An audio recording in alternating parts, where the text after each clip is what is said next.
Good morning students.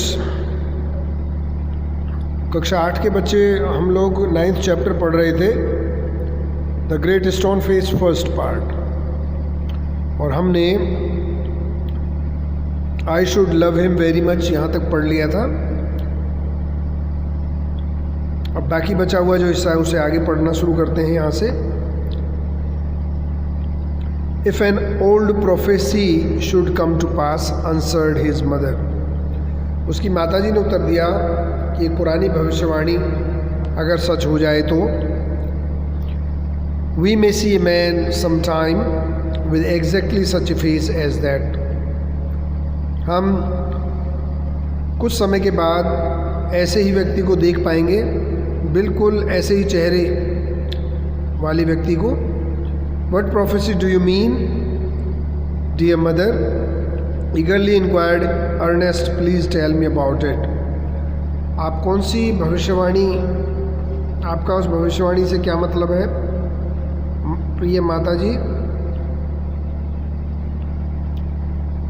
Ernest ने बहुत उत्सुकता के साथ पूछा, please tell me about it, कृपया मुझे इसके बारे में बताएं। So his mother told him a story that her mother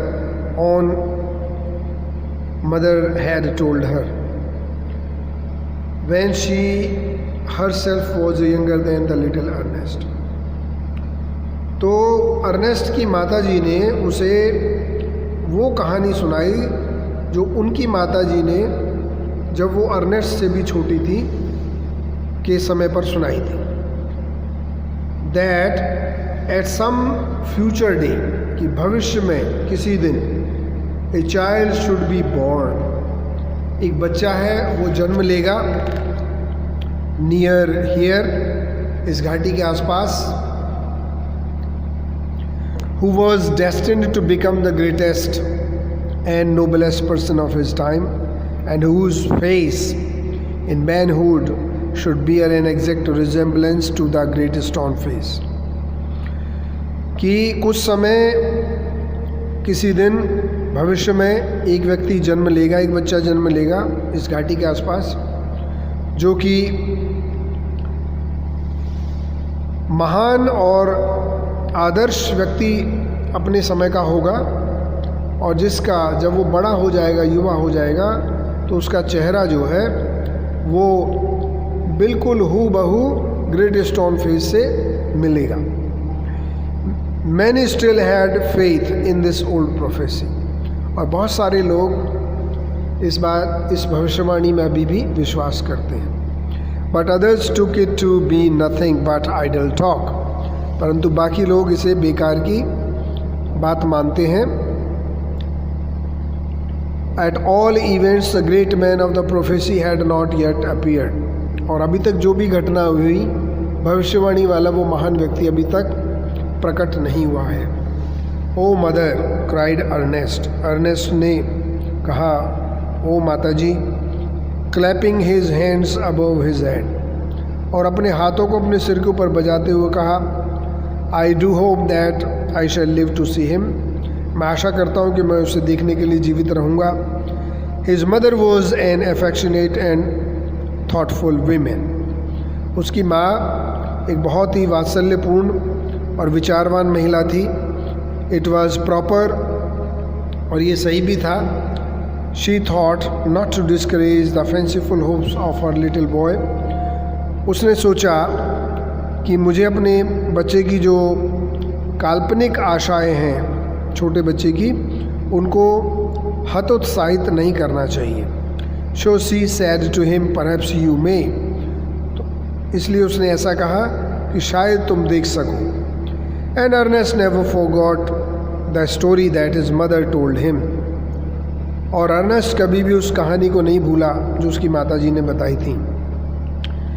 It was also in his mind whenever he looked upon the great stone face.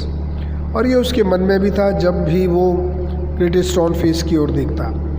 He spent his childhood in the long cottage where he was born. उसका ज़्यादातर बचपन का समय उस लकड़ी के लट्ठों से बनी हुई झोंपड़ी जहाँ पर वो पैदा हुआ था उसमें बीता। Was dutiful to his mother, और वो अपनी माता के प्रति बहुत ही कर्तव्य परायण था। And helpful to her in many things, और वो कई कार्यों को करने में उसका सहायक था। Assisting her much with his little hands, और अपने छोटे छोटे हाथों से अपनी माता जी की वो बहुत सहायता करता। And more with his loving heart, और अपनी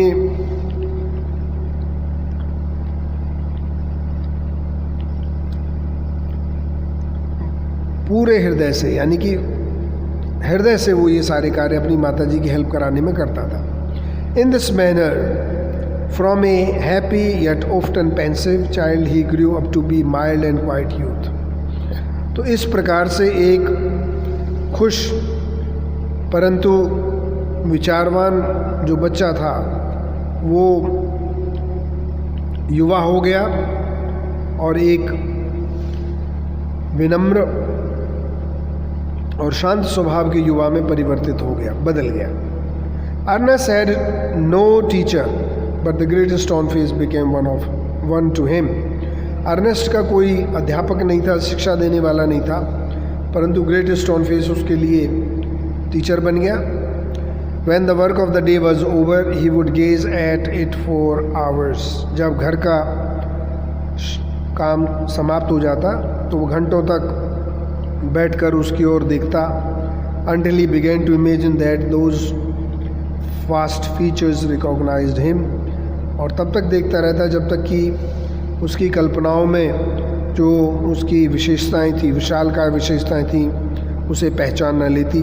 and gave him a smile of kindness and encouragement, और उसे एक दयालुतापूर्ण मुस्कुराहट और उत्साह उसका बढ़ा देती। तो आज के लिए इतना ही काफ़ी है बच्चों, बाकी का कल पढ़ेंगे। Thank you so much, have a great day.